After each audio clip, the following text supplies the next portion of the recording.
Can you hear me, Carolyn? Now I can.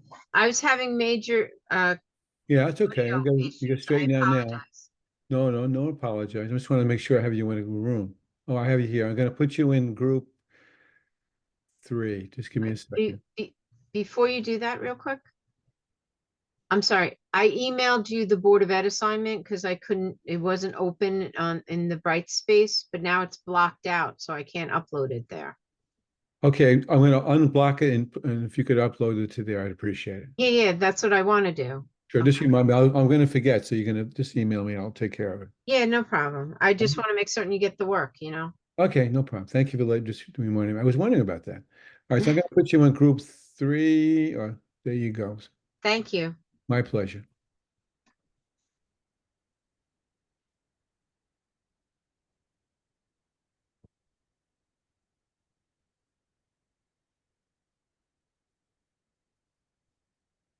You see it? Yes, I'm now going to accept. Thank you. Okay.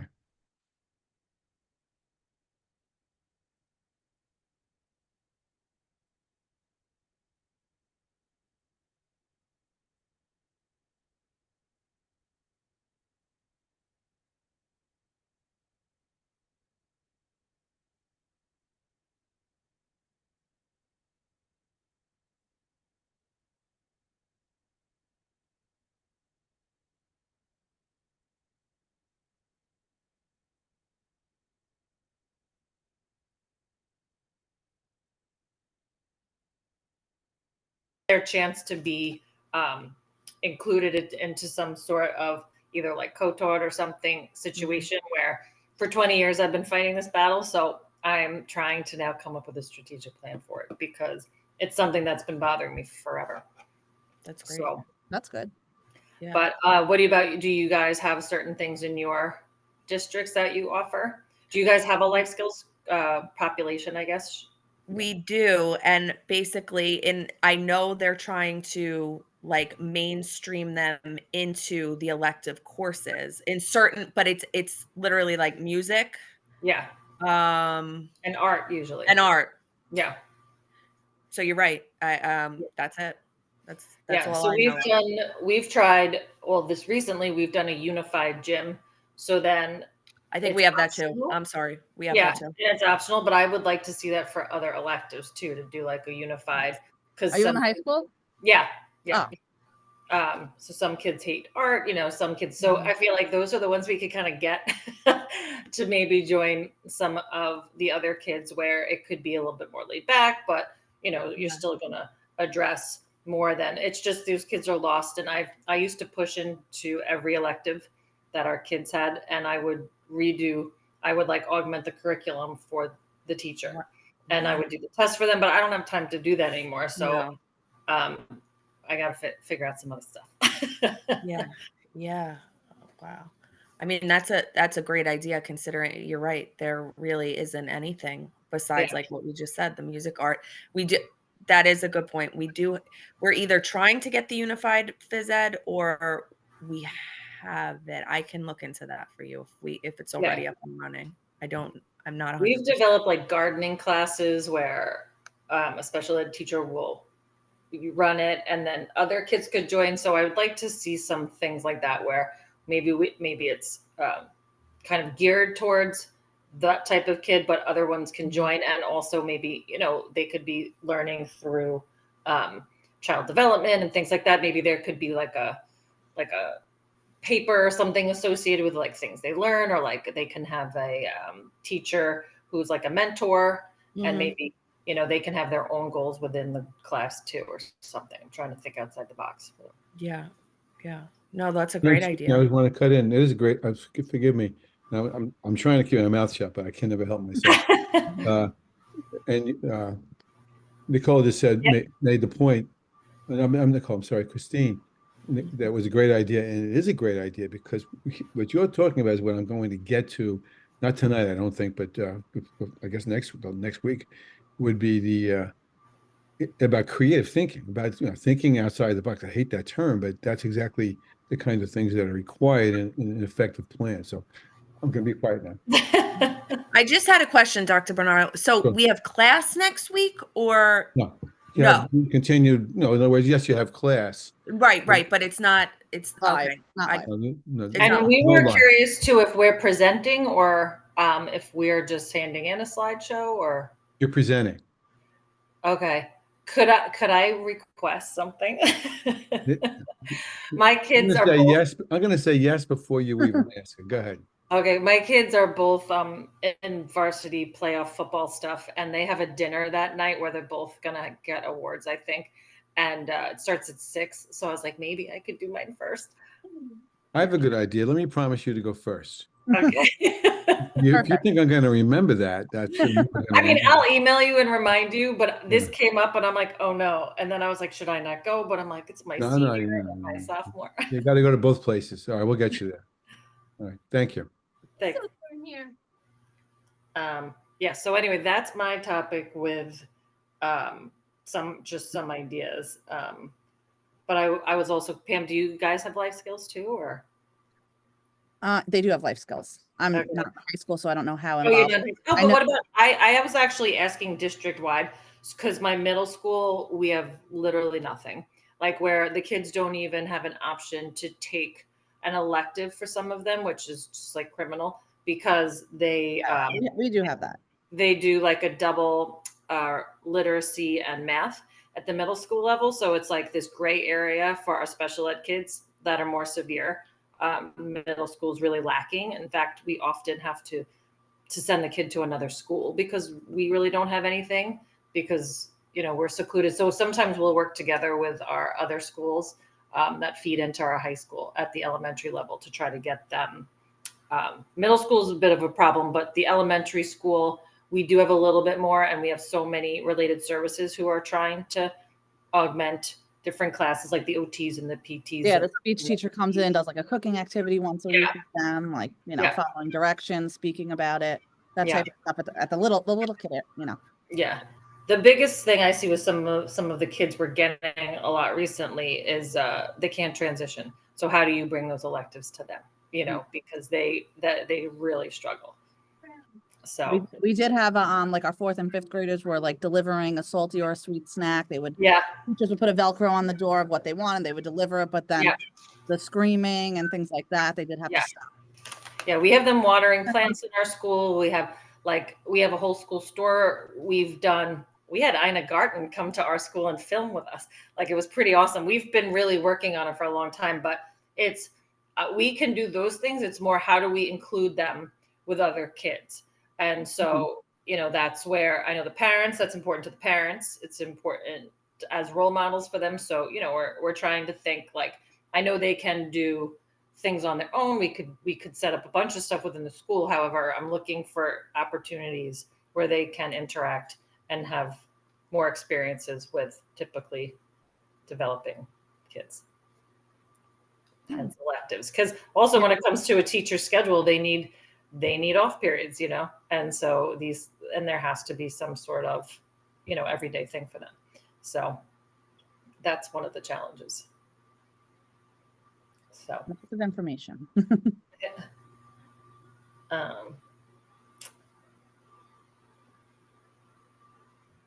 And then I'm just looking at, so when we write this, Dr. Bernard, like, could it be, so we're just doing a slide pretty much to target each column. Is that how you would kind of? Yeah, I see. The most simply, yes, you're correct. But I wouldn't say that you also I really can't go too many more slides because of the time constraint. But well, we got 2 hours, whatever. So you can go, a little bit over if you have to, but don't feel like you're locked into that either, because you might have something like I'm hearing some things here that are ringing my bell that you may not even realize that so it might take you to move it a little. You may need well, first of all, if you think about the box. The box only makes room for so many ideas. Sure, yeah. With a computer, you can make it bigger, but it's still the same thing. So that's why we have the new PowerPoint to flesh out what some of the box things may be saying. So use the PowerPoint to elaborate where you think it's necessary. Okay. Good question. Okay. I'm going to come back to you folks. Okay, you're doing. Looks like you really have made me think about like 10 different things. I'm going to have to calm myself down here for a minute. All right, so PowerPoints.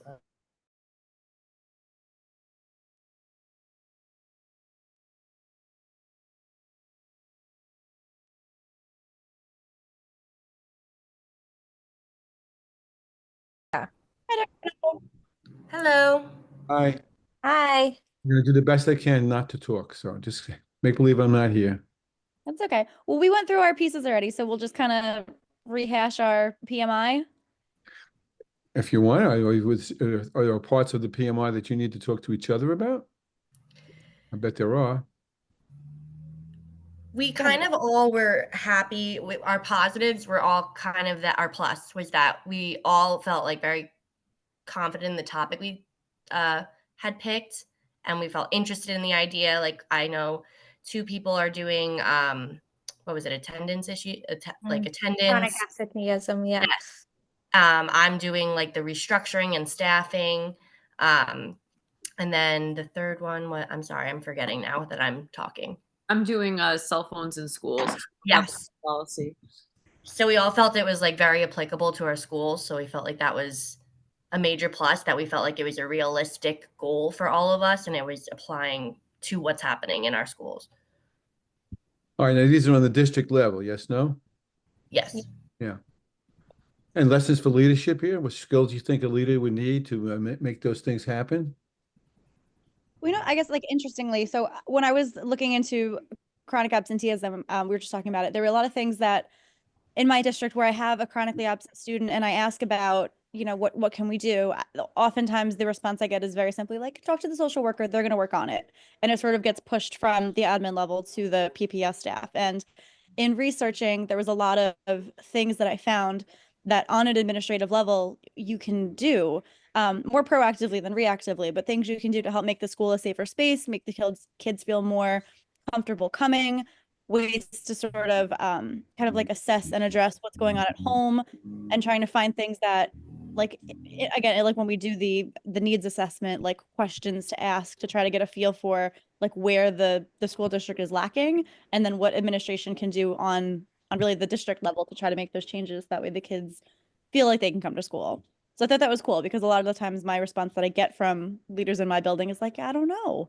But there's definitely a moment for leadership to take over in that sense. Okay, here comes a Bernardo sermon. All right.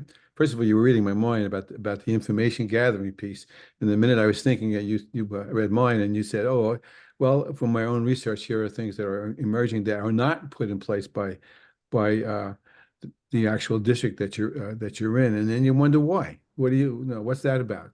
Because that's part of the plan too, isn't it? Mhm. What do you think, Evelyn? Yeah, I was gonna say I found that my the research that I did said that there's a lot of different pieces. Like you can look into like the technology piece and figure out like, like in what ways that affects kids and like what strategies you can give to parents to help them feel like I had a couple of years ago who would not come to school. And when I called his mom and be like, oh, well, you turn off the Wi-Fi when you leave, right? Like he's just sitting like home is really unappealing to him when he's home because he wants to be in school. And she's like, no, I don't do that. So ways that you can kind of like help parents with technology to help the kids kind of like shift their focus and get back into school, ways that you can help utilize the schools, just like data tracking to have an idea of what kids to target, even if the parents don't fill out your survey or they don't respond to you. And then you can go in and like reach out to the families that are the ones that are struggling. So even on like an IT level, there's like different resources and strategies that you can use to, one, give parents like training on how to help them get their kids to school, but also how to like target the actual families, even if not everybody speaks to each other and not everybody notices which kids there are. What would that look like in terms of the strategies you're identifying? So if you did a needs assessment and you had all these responses from the kids that said like, my kid won't come to school because they can't wake up in the morning, or my kid won't come to school because they have, I don't know, whatever the issue is, they don't have a ride.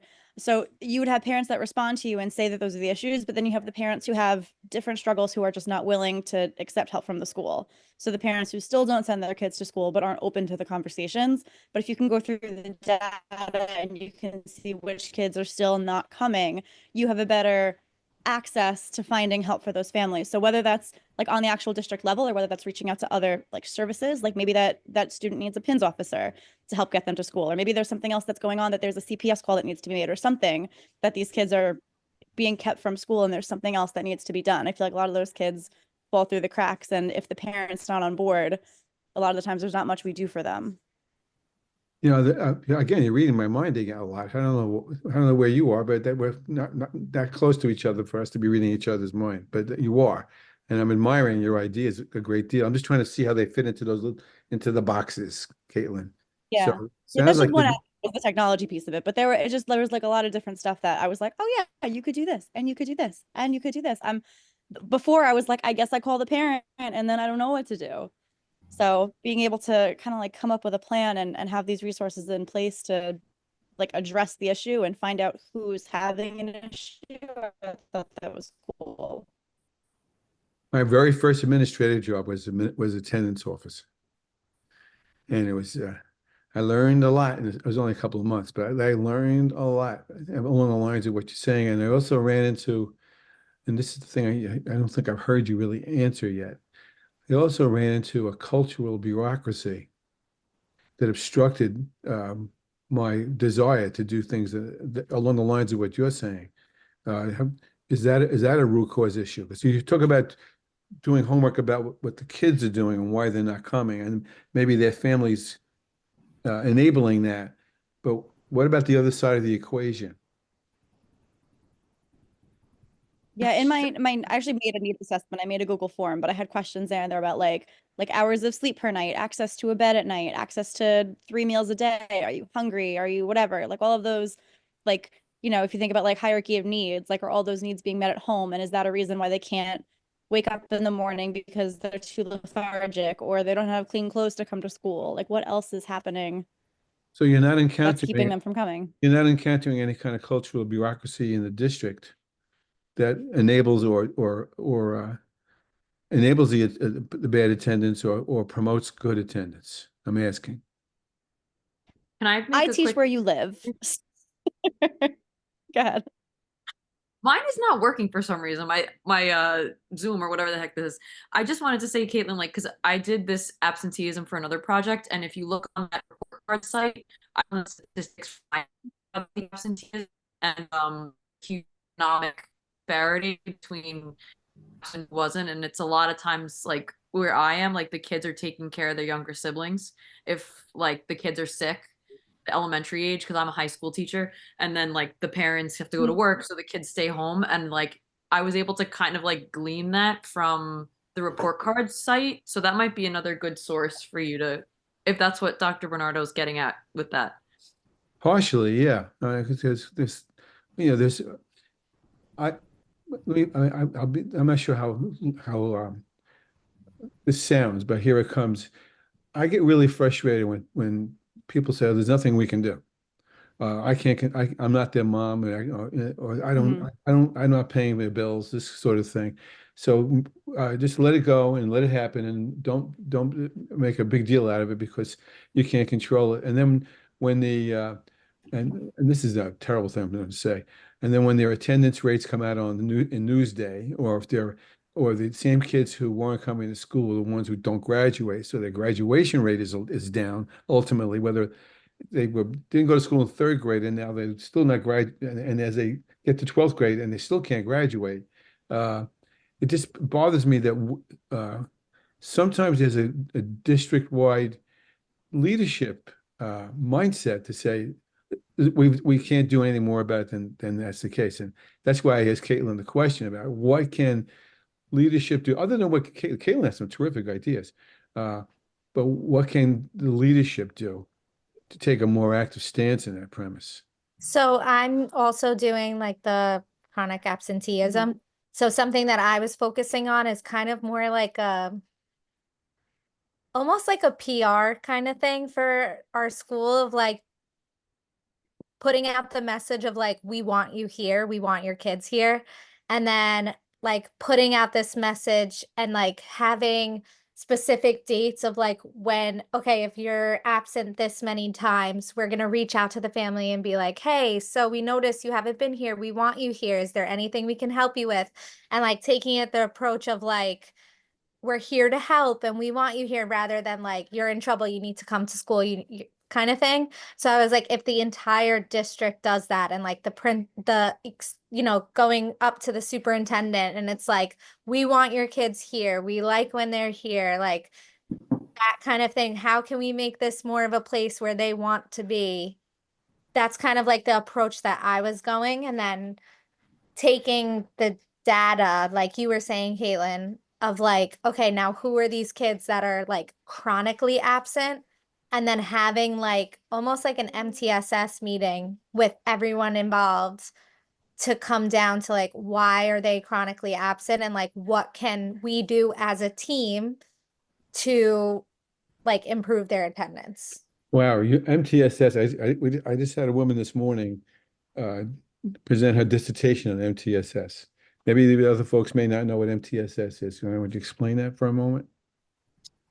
Yeah, so an MTSS is just a meeting where all the so the teacher, the guidance counselor, all the people involved, parents, principals would come and have a meeting and discuss whatever you need to discuss about the child. So whether it's academic issues or it's absenteeism or social emotional issues, and you talk about it and you come up with like a plan. Are you going to have an IEP? Are you going to have a 504? Are you going to we have like this I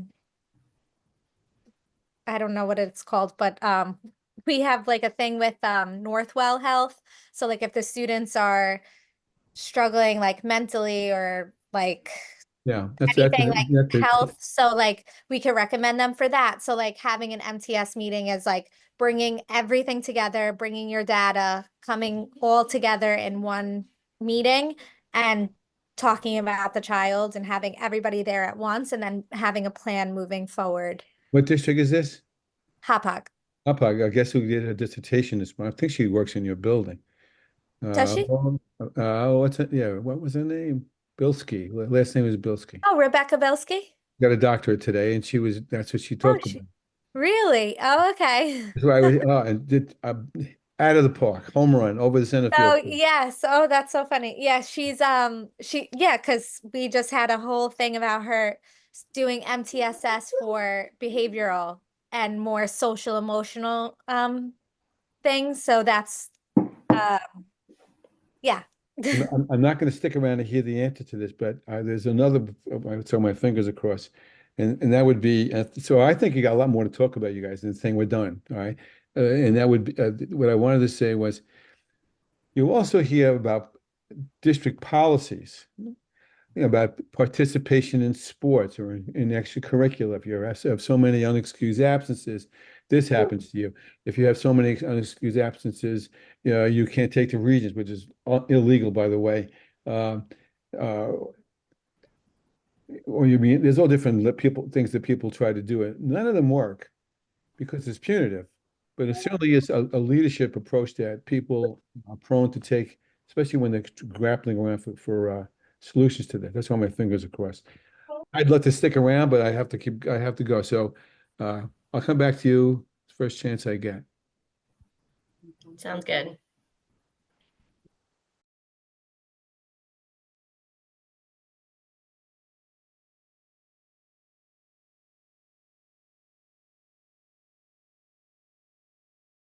They'll send out the job posting. And I've seen the salaries really only range from like 130 to like 164. Like there was one today for 164, but that I read that posting, you had to have a lot of experience. It was a very niche admin position.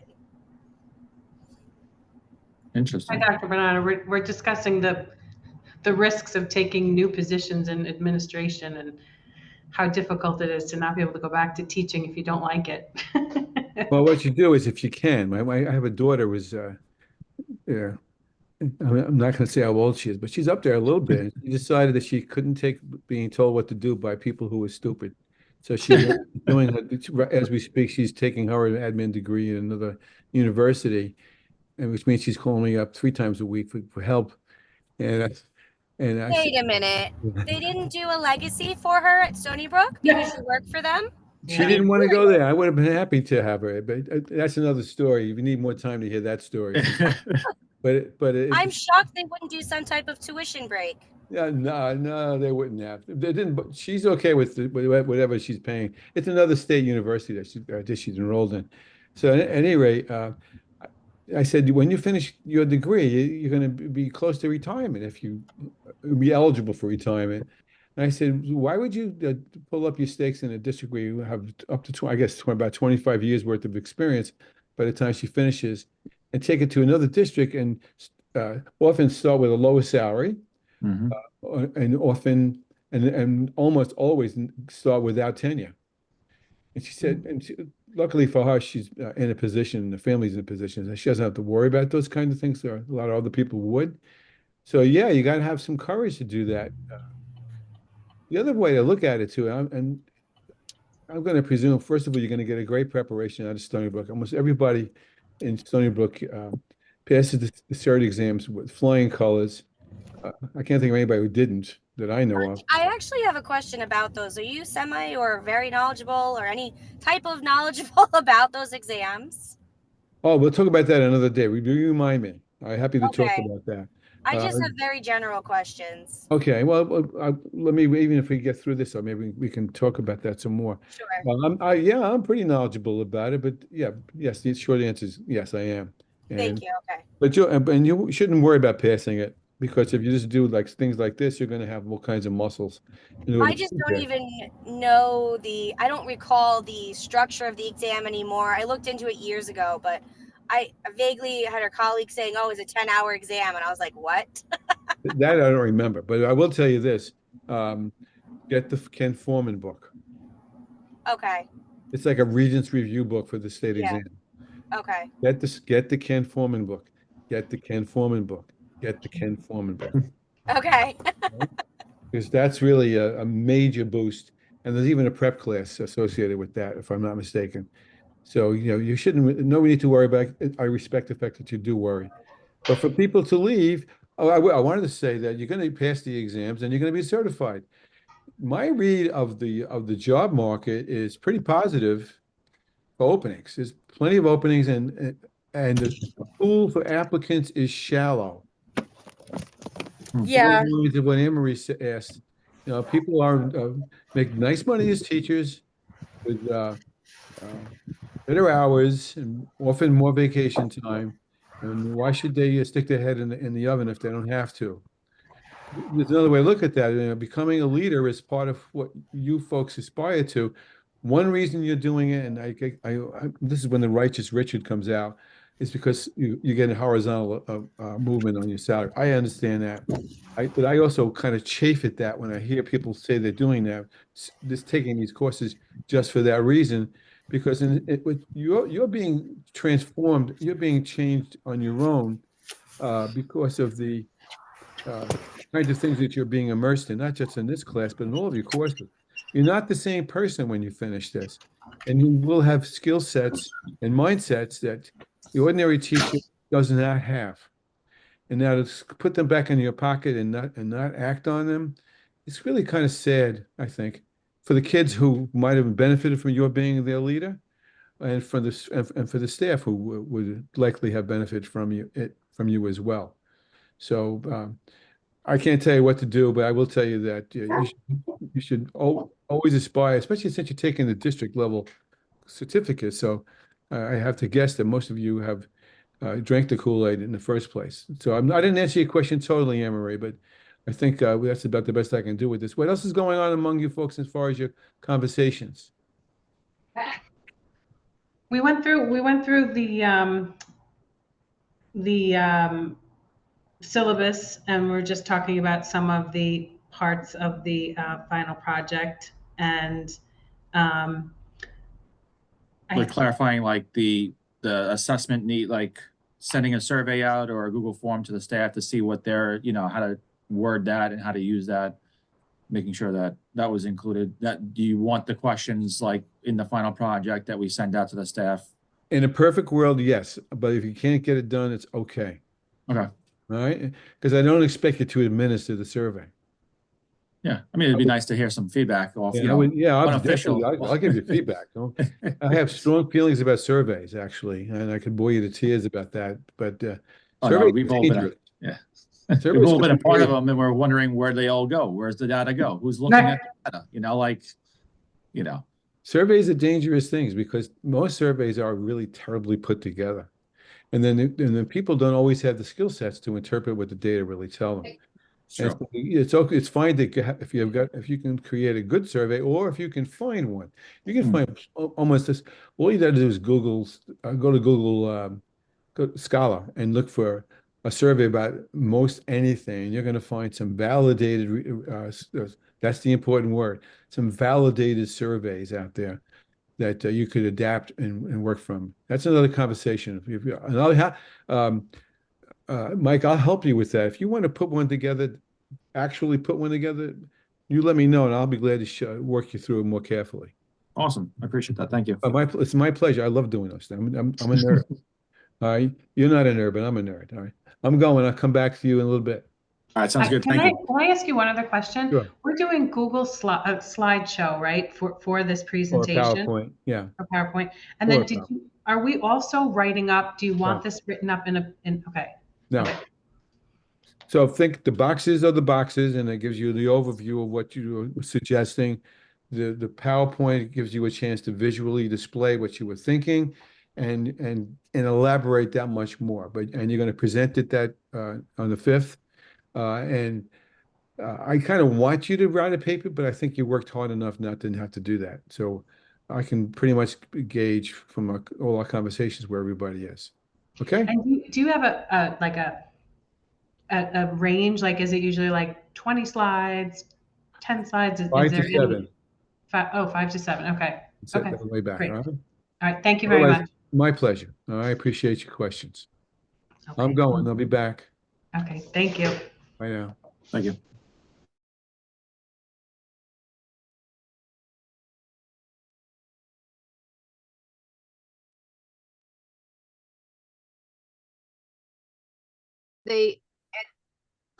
What's nice is this organization had people speak of all different experiences in their leadership positions. And they also outlined that, there's not one way to find your right niche. So it's called the Suffolk County Superintendents Association, and they have a Future Leaders Academy. Hi, Dr. Bernardo. Hi. Hello. Hey. Hey, here I am. Star Wars guy is here too, right? All right, so go from there. Star Wars guy. Come to the dark side. Who was that? What was that guy's name anyway? The actor was Adam Driver. Yeah, but what was the character? Kylo Ren. Kylo? No, that was a woman, wasn't it? No. Kylo Ren is a guy. The guy. Oh, yeah, okay, Kylo Ren. All right, we were saying that Mr. Vogel looks like Kylo Ren. You watched like Boba Fett and all those other series. Yeah. Of course, yeah. I forgot what was it? Somebody was talking about something when I interrupted you. What was that about? So I was asking if any of them got invited to the Future Leader Academy, and it's done by Lars Clemenson. They're trying to encourage people. He's the superintendent out in the Hamptons. You probably already know him. Oh yeah, yeah. But what they're trying to do is create opportunities to improve the pipeline to get qualified administrators in Suffolk County. So they kind of open it up to I haven't gotten an invite for this year, but last year I went to 2 of the sessions and they were really nice. You got to meet all different administrators. It was almost like a meet and greet without being a cocktail hour, and they would have a panel of people. I'm at. Pardon? I know that you're not going. It's all about the food and the good That's cocktails. a minus. Put that down as a minus. Right, the plus and minus. And really it has different, Lars facilitates almost like a group discussion, and where he interviews various different administrators and their background and how they got into their path, because not everyone's path is the same. And it really is a nice way to network. I mean, I don't know, in all fairness, if I'm going to be using this degree, but because I'm at the end of my career. However, this does make you wonder and think like, oh, maybe that's a possibility. Oh, that would be interesting. So Okay. I think it's great because my dad had a saying, you can't buy experience at a deli. It's not an over the counter item. You actually then, it's not. Don't get me wrong, formal education is important, but so is the been there, done that, because that helps with the problem solving and trying to figure out how we work this out. I did a 'Cause dissertation this morning, actually, this morning, and the dissertation was about the principal's experiences before COVID, during COVID, and now. And the successful candidate made a great statement. He basically said that the experiences of having to lead during the COVID crisis accelerated people's leadership's growth. And so it's an experience, to use somebody's phrase from 2,000 years ago, is the best teacher. Suffolk County School Association is led by Dr. Clements, and I think he's the state president too. I might be wrong on that. And he's a terrific guy and a very proactive kind of guy. And as I was saying in another group a minute or two ago, the pool for applicants is not deep for most administrative positions. You could get into the whys, that's the case. And some of them all of you are very familiar with on different levels. But there is a shallow pool, especially for superintendencies, but really for just about any administrative spot. And again, depending on where it is and how much it's paying and all the rest of the things people need to consider. On the other side of the coin too, and I don't mean to sound like I'm being a wise guy by saying this, but a teacher makes, contrary to most people, what people most think, teachers do okay salary-wise compared to teachers around the country. Although compared to Nassau and Suffolk, cost of living is probably not all that great. But there's a lot of reasons why you want to stay as a teacher. Lots of reasons. Many of them very noble. All right.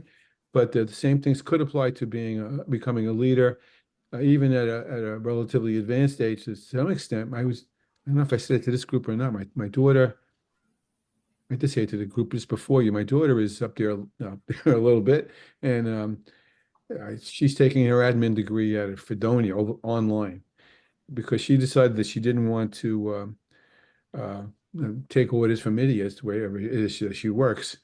And I think that's a little strong, but that's where she's coming from on it. And I said, but then you get your degree and you pass your licensing exam, and you're going to take your football someplace else. She's making nice money as in her position. She's in a special ed kind of position with a specialty in the special ed position. You'll be hired someplace else, but you'll be giving up certain things, like tenure, and you go from there. And she said, I'm not worried about that. I said, I just wanted to do what I think is the right thing to do. And I said, okay, proud of you for saying that. So that's the only part of this. And it goes back to just to kind of twist this around, not having heard all of your conversations before I got in, is a matter of the skill sets that you need to become an effective, I use a fancy word, catalyzing leader, are unique and can be used lots of other places, even after you retire for that matter. I'm not asking you to answer me straight away, but put this under your pillow tonight, would be whether or not you see how these skill sets were things you probably never didn't have in your customary teacher positions, and whether you recognize the skill sets that you need to acquire yet or to get better at in order to affect that strategic plan that you're pulling together. And I'm going to leave you there on that one. And I'll give you a couple of minutes to talk about whatever it is you want to talk about, but hopefully some of those little acorns I just left with you will be part of the conversation when we come So back. in the beginning part of our conversation, we talked all about the strategic plan. Yes. Just so you know, we did do the assignment. You know what I can't stand when this But is we do have a question though, sure. if you don't mind. What is the strategic plan? Meaning, what format is it going to be submitted in? Is it just the strategic plan outline and the slides, or is there paper aspect of it? Is there a written assignment as well? All right, there's 4 groups here, and that's the third quite time I've been asked that question, and that's fine. No, the answer is, well, this is sort of, I would say that I would love to assign a paper, but I'm not. I feel as though you've done plenty of work on this assignment, and as well as all the DQs you've answered along the way. And I don't see the need to have a paper cobbled together. So there will be no paper. I would like to assign one, but I'm not. And so that comes down to the other 2 media that you're going to be using. One is to complete the template. Now, what the template does is give me a chance to gauge the overview of what you're thinking about.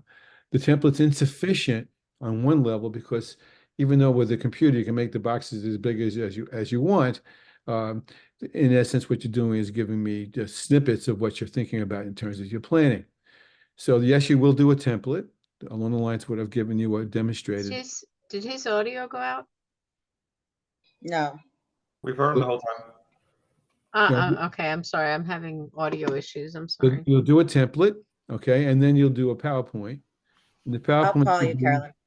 The PowerPoint should be about 5 to 7 slides, which is insufficient, but we only have a certain amount of time to have you present.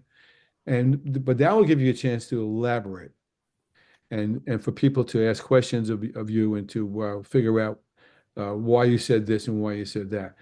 And I'll tell you, but hopefully I might repeat myself when I bring it all back together in a minute or two. But what I found is I haven't heard a lot of ideas coming out of people in the time I've been going through all of you, maybe because I got to different people at different time sets. So I'm interested in understanding how the strategies have come together and how you have yes butted them too. And I haven't seen a lot of that yet, but I'm imagining maybe I just missed it because of me circulating among all of you. And so with that, I'm going to leave. I'm going to give you a couple of minutes to come back to the question I just left with you and whatever else you want to consider. And then we'll pull it all together in a minute. Did that answer your question, Jamie? Okay, good. Yes, thank you. My pleasure.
Group four must be my gifted and talented group.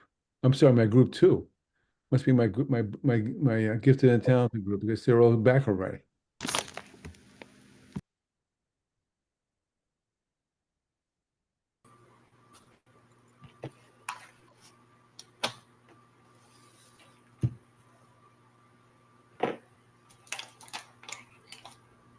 Okay, let's take 3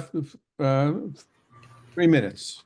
All right, stand up, walk around, get yourself some hot dog or something, and then we'll come back and we'll pull the rest of it together.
I'm starving.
Okay, I think 3 minutes is way up.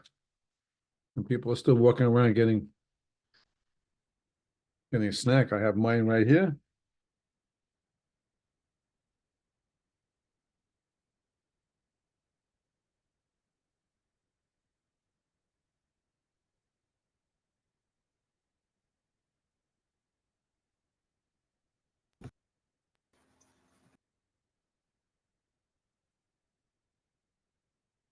Okay. I don't know who's in which group, so I'll just start with the person on the bottom who's chowing down too. Jamie, your group, I don't remember what your group discussed. What were some of the plus things that you folks were considering? Well, let me model first before you answer, just to let you get your motor started. What I was hearing, especially in the first group I worked with, I think it was group 4, was an emphasis on, and we haven't talked about this in the class, I don't think, at least not formally, an emphasis on creative thinking in their in the strategies that they pulled together. And I appreciated that a lot because for the most, and I'll talk more about this when I do my individual lesson on it in the video. Creativity, creative thinking, creative problem solving is not a rule of thumb in many leadership systems. In fact, in many cases, it's ignored, if not encouraged, if not laughed at. And so for someone to come up with some new ideas, the lady, I think she was Nicole Calloway, when she spoke about a gardening class for the life skill kids and so forth. That's and how they scheduled it in that spoke to an outstanding strategy for what she was trying to solve in her own strategic plan, but also a matter of creative thinking in general. And those are the kinds of strategies that you need. I never remember the quote specifically, but I'm going to take a shot at it. When Einstein said that the definition of insanity is doing the same thing over and over again and failing at it all over again. So, I mean, to my mind, that's the kind of thing that school systems are often guilty of doing. It's called, believe it or not, there's a theory that's named muddling through. And if you think about how leaders will more often than not just do what they did yesterday as long as it kind of worked.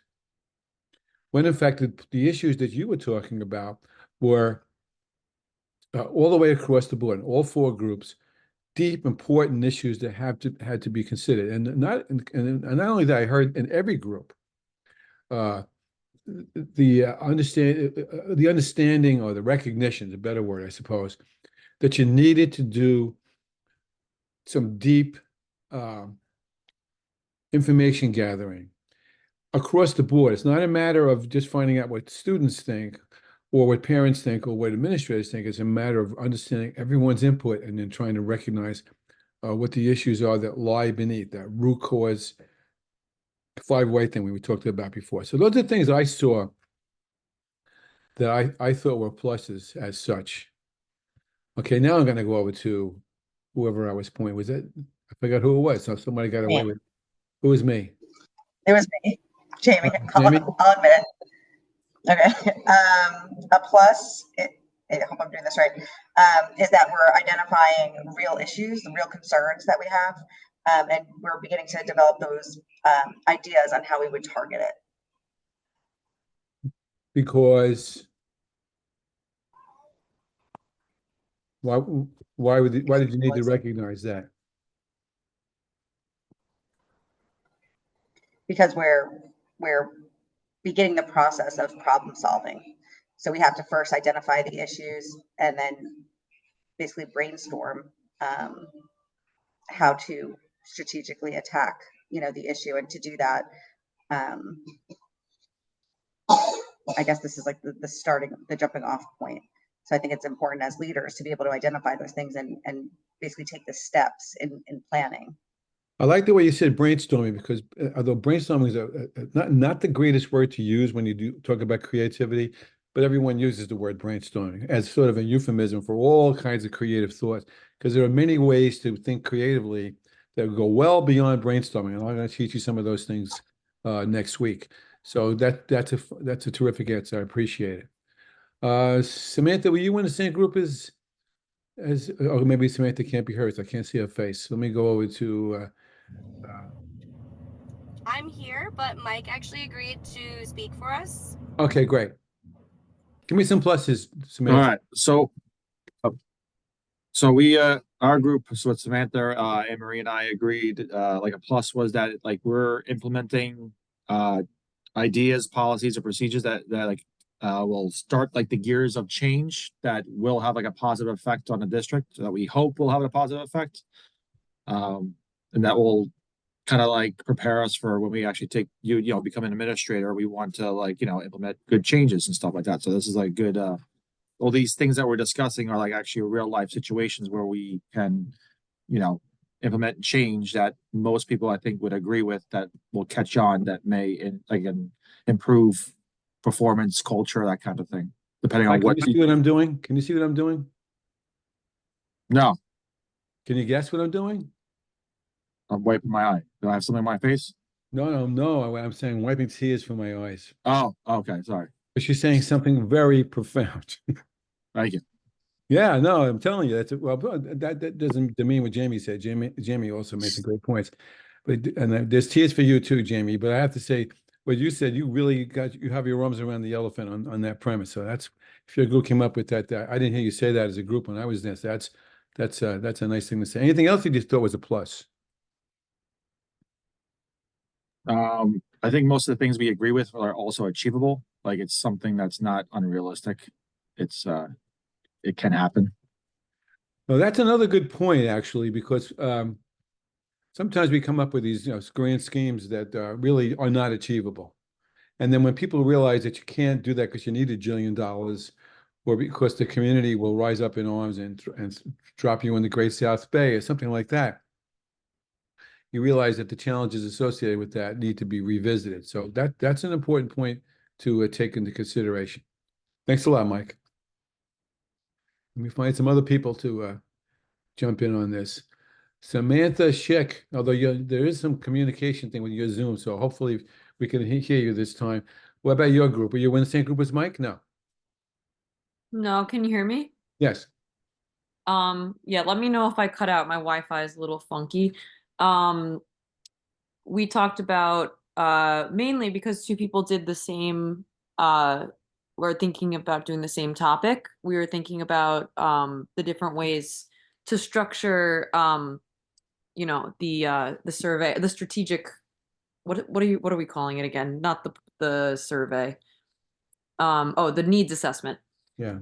The different ways that you can structure the needs assessment, the different ways that you might try to research these different topic areas.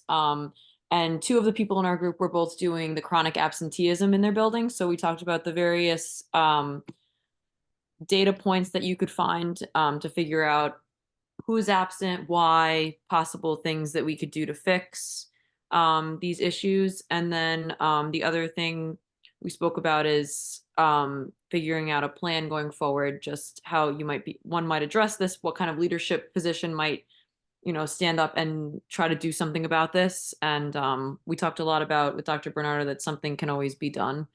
That, the whole we can't do anything about that is a little frustrating to hear. That we could always look further into issues and figure out different ways to get kids to come to school and stay in school. And then the other topics in our group were cell phones in school, and the last was, remind me, because we talked mostly about the chronic absenteeism. Now I'm forgetting the last. Just the staffing with restructuring. Yes, the restructuring and the staffing. Yeah, and Nicolette and I have spoken about that on the Zoom too. Nicolette's in the middle of an interesting firestorm over there, I think. Nicolette, pay attention to that one, because that's a doctoral study. Think about after you finish this, to really get your fingernails dirty and what's going on over there with that. Thank you. Have I left the group out?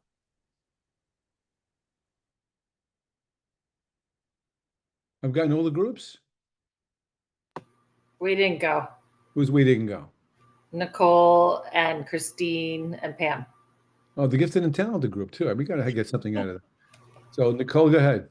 I think a plus was honestly collaboration, because we got to hear from other people about issues in their district to see if what we had in common, and to get ideas and kind of help each other out with ideas for each of our projects.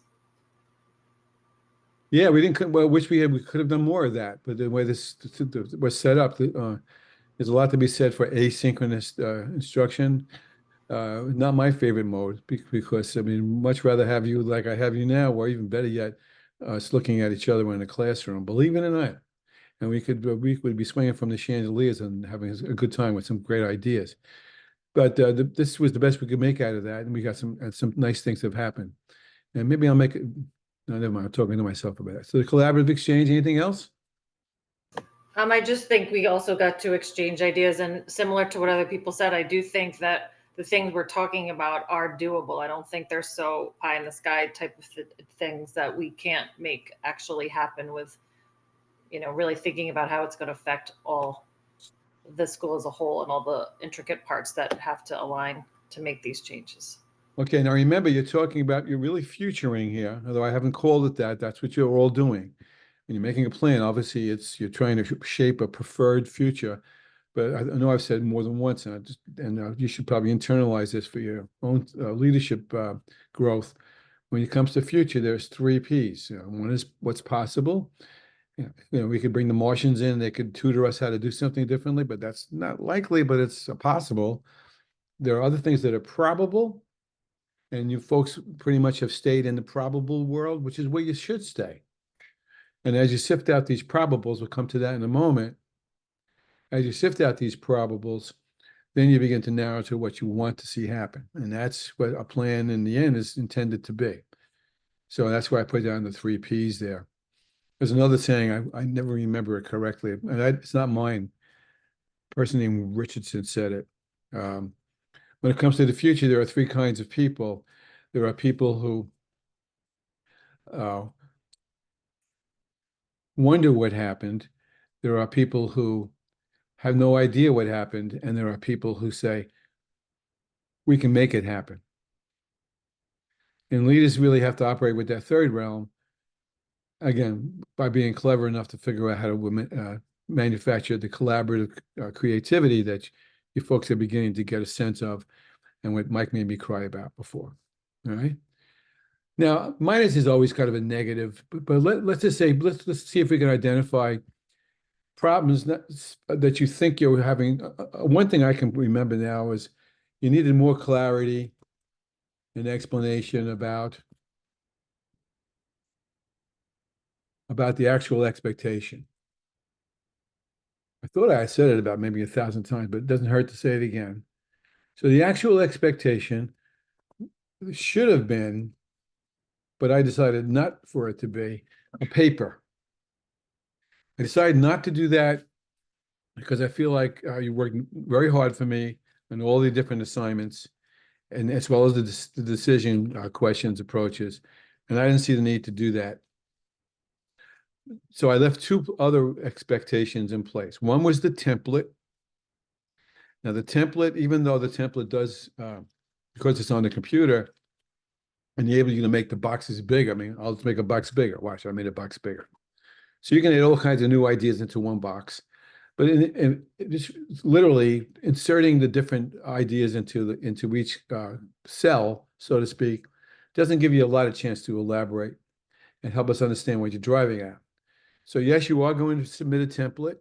Okay, there'll be a space for it, and Samantha's going to remind me about it because she's my big reminder, or if not Jennifer.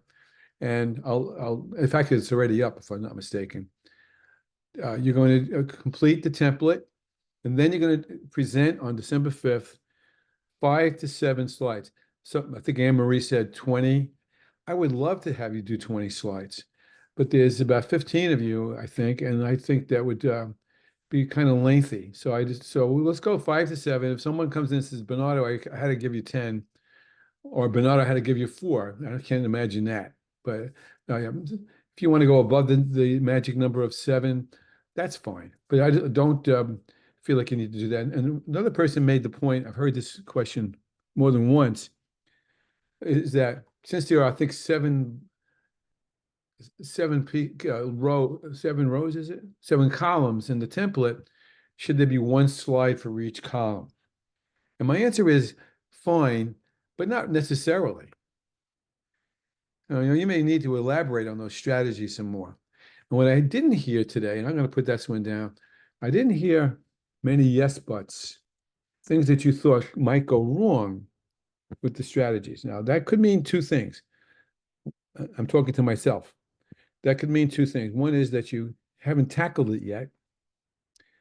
And the other one would be that you think that they're so obvious that you don't have to really, sit down and roll in the sand to figure them out. Both of those things could be true. But I will say, and you notice I put it down here someplace, the yes, but futuring application, that would be those things I already taught you, and we'll teach you again in a video if you need to hear it again, would be what I've been calling the 2-dimensional futuring processes. That would be the futures wheel and the cross impact matrix. I'm also going to, in the video, I'm not going to do it tonight because it'll make your hair hurt. There's also 3-dimensional futuring processes where you really put flesh on the bone. And that's where it gets very interesting. And I'm going to talk you through that in the video that I'm going to put up over the weekend. You need to use those processes in order to really get at two places, to get those strategies to really do the Mike Olson thinking.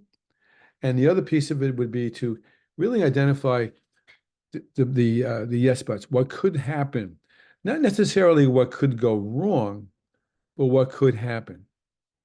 All right. And what you think you might have to prepare for in one form or another. So I didn't see that. Okay. But that's just me. Now, I'm not going to go through each group again. I'm just going to ask if anybody can think of something else that you were concerned about in terms of your capacity to complete the project. Sorry to interrupt. Just 1 second. I have a question. The template that you're talking about with the 7 columns, where is that posted on Brightspace? I don't know if you, sorry if you already said it. It's in at least one of the modules, but I'll put it up right now. So it's in one of the. One of the modules.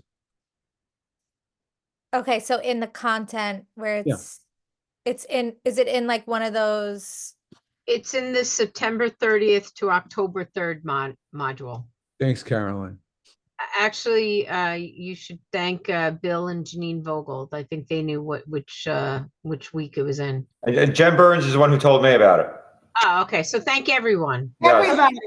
So it's in that collaborative. What a group. You're all trying to help each other. And how about Bernardo shows it to you again real fast? Yeah, really fast. You ready? Okay. Mrs. Butler, ready? We go. Goal.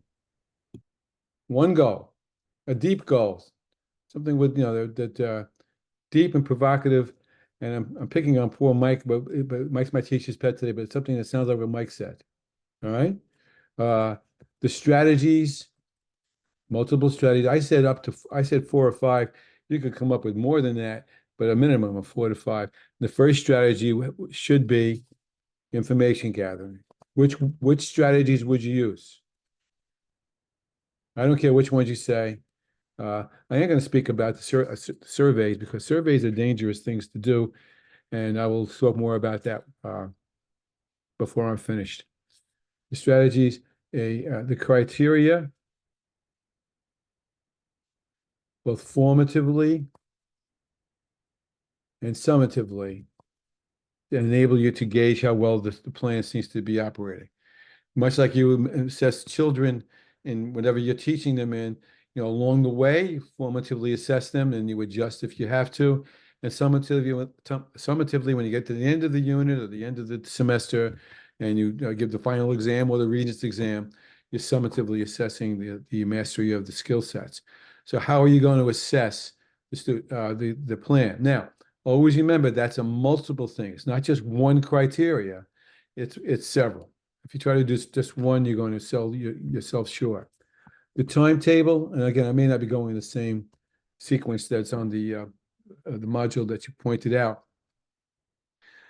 Keep it broad. Don't say by December 2nd, 2025, this is going to happen. You're painting yourself in a corner when you say that. You could say late fall, and leave yourself with a little wiggle room to do that. And a sequence. Remember, this is supposed to be a strategic plan, not an operational plan. So this is anywhere from 3, actually to 10, but I'll make it 5 for you. 3 to 5 years worth of planning for whatever it is you're trying to solve. You're not going to solve the attendance problem in one year. That's a great example of that, as such. Who's responsible? Now, again, you're not going to put people's names down, Mr. Smith, Mrs. Jones, and so on. What you're going to do is you're going to put the titles of people whom you think would be important. Don't say everybody, although it may be everybody. You might say the PTA president, the Board of Education. You might say the superintendent. You might say the principal. You might say the attendance officer, whichever. You might say the community, the mayor of the community, all right, depending on what you're looking at. So who's going to do this? Who's responsible to answer for the strategies that you're talking about? And then we get over to what resources you need. Not always money. Now, in a real plan, you may not be ready. Some of you have written up grants. You know what I'm talking about. In a real plan, you're going to put down you're going to put down a number. All right. Who was the lady from Hop Park? Was that you, Victoria? Yes, me. Okay. Yeah. Victoria, when we talk about Dr. Bilski, who just presented her MTSS dissertation out of Hop Park High School, did a fantastic job. Somebody asked her what it would cost to pay for the MTSS plan. And she said, well, a school psychologist starts at $80,000. So if I'm going to put 5 psychologists in place to solve students' mental health issues, I need $400,000 just to hire them, pay their benefits. I'm not asking you to do that. All I'm asking you to do is say funds to pay for personnel or time. He shouted, that's an important point, as well as the matter of expertise. That's a big one as such. Okay. And the last one is the one frankly, I care about very much because I want to see evidence of that. I'm going to call them the yes buts, or you could call them the probable futures that you may not have thought about. How do you spell probable? B-A-B-L-E. The probable futures, what you foresee that could happen. You don't have to be negative about that. You could also go positive, all right? Or something that you thought of that you didn't recognize straight away. Now, the only thing I left off this, and I'm not going to ask you to do this, and I will probably ask you this when you present. Like I will ask you when you present. How are you going to measure the goal? How will you know that the goal has been met? That was something I asked Dr. Bilski today, actually. Dr. Bilski is a school psychologist, I think, in Hop Park High School, did a fantastic job explaining the MTSS, mental health system that the high school uses and several other districts use with great effect. And I said to her, let me ask you the question that's not fair to ask. I said, how will you know whether this program works? And she gave a great answer, but the best answer was, we didn't really know, because you don't know how many suicides you prevent, because you may not never know that the child changed her mind, So you really can't use numbers sometimes to measure the goal. You may need to have other criteria in place. How will you know that you met the goal? That is the template. I'll put this up. Don't worry. But as I said, it's already been posted in at least one other spot.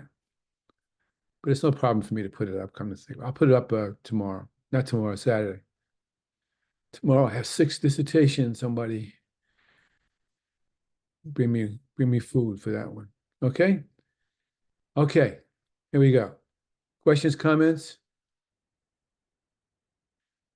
Criticisms, I don't feel like being I just criticized. have a quick question. So when we're submitting it and the assignment, are we submitting the template as well as the presentation slides or just the slides? Both. Okay. Okay, good I question. have another thing. I was just on the assignment section of our class, and there's no assignment for this project for us to post to. Oh, I thought I did it. Okay, I'll take care of it. Okay, thank you. You're welcome. Thank you. Questions, comments, criticisms, suggestions? I have a suggestion. I should put the assignment up. I thought I did. No, I have to confirm it's not posted. The Board of Ed is up there, but it's locked. Okay, all right. I'll take Now care of it. about unlocking it as well. I have 3 weeks to do it, but I'll do it Saturday because Okay, tomorrow I'm otherwise occupied. okay. Okay. All right. So we move on. I'm going to just go back up. We have just a few minutes left. All right. Let me talk to this. I'm not going to do it though. I've got a quick question also with that assignment. Do you want can the needs assessment just be included with the template? Like in the same document? Or do you want that in a separate document? No, I want it in the template. Okay. So you're going to say, you're going to give me at least 2 or 3. All right. So for example, you might say survey, focus group interviews, data analysis of attendance. Okay. That's all. I think I was going down the rabbit hole of actually developing all the questions that were going to be a part of the needs assessment. Well, you know what, Jen, no, that's it. No, you know what? Another person asked me that question in the groups. And I said to that person, go ahead, do it. And I'll be glad to give you feedback about it. Okay. You don't have to say, real quick, that you were not, it was Mike asked me, I might have been another Tim, but the short story was that I don't see, is Tim here tonight? I don't think he is. No, that was me. Okay, so no Tim. All right. When you're doing a survey, you got to think of the factors that you're measuring. What are the variables you're measuring? So if you're talking about attendance, for example, if you're talking about what are the reasons why kids don't come to school? Is it because of poverty? Is it because of social issues? Is it because of boredom? Is it because of psychiatric problems? So you would have 2 or 3 items per variable. You never do one item for one variable. That's not enough measurement, not enough of a measurement device. And then I'm going to leave it at that. But most surveys are very poor. If they don't do that, and they ask, this is a terrible example. I know Caroline, I think, is a psychologist. She gets this. This is a terrible example. It's not funny, but it used to be funny, but it isn't funny. If I did a survey question and I said, answer yes and no. Have you stopped beating your dog?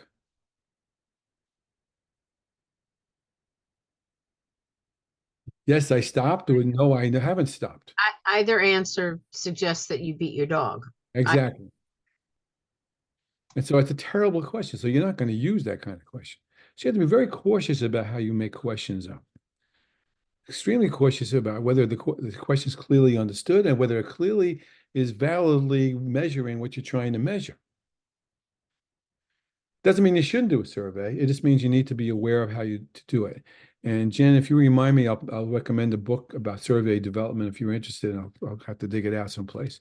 But in the meantime, if you send me a survey, you don't have to include it in your presentation. But if you send me the survey, I will be more than thrilled. And Mike, that goes for you too, and anyone else, to give you feedback about it. Okay. All right. Now see these 2 things in green: topics revisited and topics not met. I really want your input on this, but I don't want to spend the time on it tonight. So what I want you to do is email me. It's not a requirement. You're not going to get a 0 if you don't send me an email on this. But please send me an email about either or both of those questions. What topics would you like to have revisited? Even though there's not much time left, I will try to get to them. And what topics have I not met? Something we haven't even talked about. And I think I've really kind of have, but but this is very possible I did not. So if I have not met a topic that I said I was going to meet in the syllabus, or if there's something that you want to know more about, just drop me an email and tell me, and I will do my best to reply to it in one form or another. Okay? So that's an email expectation. And we're going to call it a night on that because Richard wants dinner. And I appreciate, I see this is when I get twisted because I really enjoy working with you guys live. And I think you do too, working with each other live, from what I can see. Sounds like you know each other pretty well, which is kind of cool. The breakout rooms were positive to be able to talk to each other. It was nice. Yeah, but how many times can you, you're right, but I can only get done. Yeah. It's frustrating for me, in truth. You know, it's a remnant of COVID that I don't necessarily think was a positive one as such. But it is what it is. So we're making the best of it. Maybe I'll figure something out the next time I teach this course, which won't help you. And by the way, if you know a professor who handles this better than I do, by all means say, you know, Dr. Smith, he did this, and I may not, obviously may not have been aware of it. Go, hey, have a nice Thanksgiving. Have a blessed Thanksgiving. And I'll hear from you in one form or another along the way. If anybody needs feedback on the plan, make a date with me, or at least send me this your plan. I think I responded to everyone's, and we'll take it from there. Okay? Have a good night, everyone. Good night. Happy Thanksgiving. Good night. Happy Thanksgiving. Happy Thanksgiving. Bye. Good night. Thank What you. do they eat in Kylo Ren planet? I don't know what they eat on Kylo Ren planet. Yeah. I don't Take care. know. Bye now. All right, thank you so much. You're welcome. Hi, are you still there? Yeah, you are. Okay. Can you hear me? Yeah. Okay, great. I saw that my organizational analysis doesn't have a grade yet. I just wanted to make sure that you have everything and it was completed. Who's that, Samantha? Or Oh, maybe I'm just glad you reminded me. Is that Samantha? Yeah, Or- yeah. Hi. Hi. You know what happened? You sent it to me before I got with The spot. the spot open. Could you send it Yeah. again, please? Well, I have it uploaded in Brightspace, but there's no grade. All right, so I missed a couple. I couldn't figure out why I missed them. All right, I'll go back on that Barilla. That's Barilla, No right? problem at all. Yeah, it's Barilla, like the pasta. I just want to make sure. I'm like, I hope it's all good. Like the pasta. I never thought of it that way, but like the pasta. Yes. Unfortunately, no relation. Oh, Yeah, it happens. So I'm feeling a little confused with the project that we have coming up. So can I just run it by you and make sure that I fully grasp everything that I need to do? absolutely. Okay, so the topic that I chose, I just want to get to the topic that I chose is the staffing issue that we're currently experiencing. So right now we have a severe TA shortage, so much so that we've actually had to hire from a oh gosh, I forget the name of it, but temp agency to get TAs in to satisfy IEP requirements, for one-to-one aids. So I'd like my project to focus on that. So I'm thinking that I'll do the needs assessment, see how many spots we're trying to fill. I was thinking of contacting the director of our special ed program to see what she's already done, and then come up with an idea of how to get more applicants, because she's put out in our meetings before that she's like, listen, I have it posted, not a single person has applied. So I was thinking of focusing on that. So I would do the 5 to 7 slides on how I would address the issue, and I would fill out this template. Is that what I need to do, or is there anything else? Yeah, that's fine. I mean, I think one thing I haven't, I'm sure your director of special ed will most likely say is that they're not paying enough money. Yeah, that's exactly it. We're not paying enough money. It's not technically a full-time job. They're hourly, so they also don't receive benefits. Right. And so it's not an attractive job. And exactly. And the young people that are going through education programs, this is a big fault, I think, in New York State personally. When you're going from your initial to your professional certification for teaching, and you know how you have to get a certain amount of days in order to go from initial to professional within 5 years, being a TA does not count. So you're missing the young people that aren't 26 because they don't need the health insurance, but they do need the time in the classroom, but they're not applying because it doesn't count. And then you're missing the people 26 and above because they need health insurance. And then you're missing the people looking to retire because it's not going to earn them any credit towards retirement. There's just All right, no applicants. There's no target audience for this position. So those are three root causes that you just pulled together. And Yeah, right. I've been doing this a while. Well, yeah, it's funny because I have my second grandson. He's going to be 20 in March. High school graduate. He's going to Suffolk for something now. I forget. He changes his mind every day. But he's in Suffolk, and I got him a job.